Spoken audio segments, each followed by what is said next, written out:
Bon, ce matin, j'ai un problème de ballon d'eau chaude. Et prendre une douche froide, je déteste. Et moi, je me dis que c'est peut-être à cause des gars qui font des travaux dans ma rue. Chaque jour, sa petite contrariété, quoi. Bon, malgré tout ça, il y a quand même des choses positives. J'ai reçu énormément de messages gentils de gens prêts à se mobiliser pour m'aider dans mon aventure à Lyon. J'ai reçu des plans de Paris, des plans du métro, avec les différents horaires. J'ai quasiment reçu des devis de taxi. Et même une proposition de personnes qui veulent bien carrément m'attendre à Montparnasse pour m'amener à Gare de Lyon. Moi, je te dis, ça va se transformer en Pékin Express. Excusez-moi, est-ce que vous savez où se trouve la station Châtelet? Je cherche un escalator qui me mène vers le RER. Est-ce que vous avez vu passer l'équipe jaune? Mais qu'est-ce que c'est que ça? Un collier d'immunité. Je me suis trompé d'émission. Et il est où le vieux barbu centenaire asthmatique qui pose des énigmes? Elle est vraiment bizarre cette épreuve du poteau. En plus, c'est une épreuve du poteau qui me donne l'impression d'avoir des oreilles de lapin. Mais des oreilles de lapin tordues. Je pense qu'on va s'éclater. N'empêche que ça fait plaisir de voir une telle mobilisation.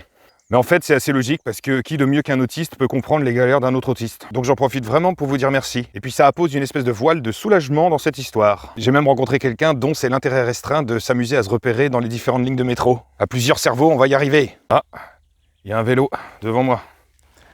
Je vais dire bonjour. En passant, vous allez voir ma manière de dire bonjour. Efficace. Attention. Oulala, pardon. J'ai pas pu dire bonjour, parce que mon chien a voulu lui sauter dessus.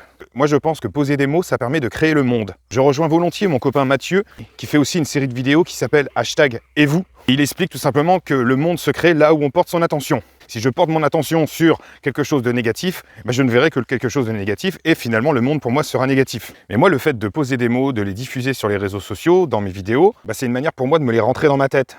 De me persuader en quelque sorte. Et mine de rien, ça m'engage. Ça m'engage auprès du public qui me regarde, ça m'engage auprès de moi-même, et ça me donne du courage. Je crois que c'est vachement important de dire ce qu'on ressent, de s'en rapprocher le plus possible. Et c'est vrai que j'ai quand même de la chance de pouvoir manier le verbe, d'être capable d'exprimer de façon assez claire ce qui me traverse. Alors sur la question de la verbalisation, je suis tombé sur un truc intéressant l'autre jour. J'ai assisté à une journée de formation sur la question de la sensorialité. Et en fait, une personne expliquait que les troubles du langage peuvent être liés au fait de ne pas bien discriminer les sons. Comme tu filtres pas et que tu entends tous les bruits au même niveau, tu apprends à parler aussi en fonction des bruits. Ce que je veux dire, c'est que le langage humain, il n'est pas forcément séparé et discriminé des sons annexes et des différents parasites de l'environnement. Si bien que quand tu commences à parler, par imitation, tu retranscris mal certains mots, tout simplement parce que tu les as appris avec des sons parasites. Ça implique qu'il n'y a pas forcément de troubles de langage au niveau de l'appareil en fait, mais tout simplement au niveau de la manière dont tu les entends. Tu dessines mal les contours de certains phonèmes parce qu'il y a d'autres sons qui se sont greffés à lui. Des sons qui n'étaient pas forcément utiles ou qui avaient complètement rien à voir en fait avec le mot. Je sais pas si j'arrive à bien l'expliquer. En fait, c'est difficile de percuter ce qu'on te raconte si tu es dans le brouhaha. Difficile de bien apprendre à parler si le langage est associé à d'autres bruits ambiants. Du coup, tu retransmets dans le langage ce que tu as appris malgré les sons parasites, et finalement, ça te donne un langage un peu pourrave. J'ai trouvé ça intéressant, j'y avais jamais pensé.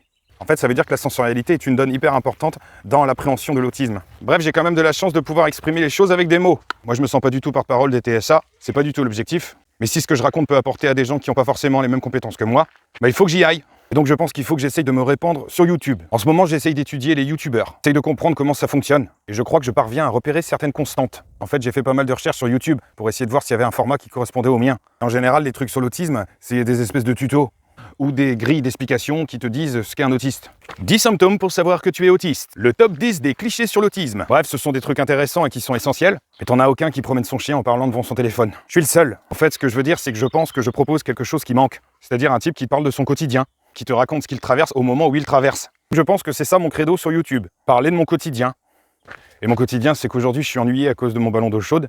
J'espère que ça va revenir, parce que j'aime pas prendre de douche froide, parce que je supporte pas d'avoir les cheveux gras. Ça me donne toujours l'impression d'être une espèce de sac à patates. Et c'est pas sympa pour les sacs à patates. Mon quotidien, c'est aussi qu'en ce moment, j'ai un petit peu mal aux dents. Et le problème avec les dents, c'est que je commence à ressentir la douleur une fois que vraiment le truc, il est bien attaqué.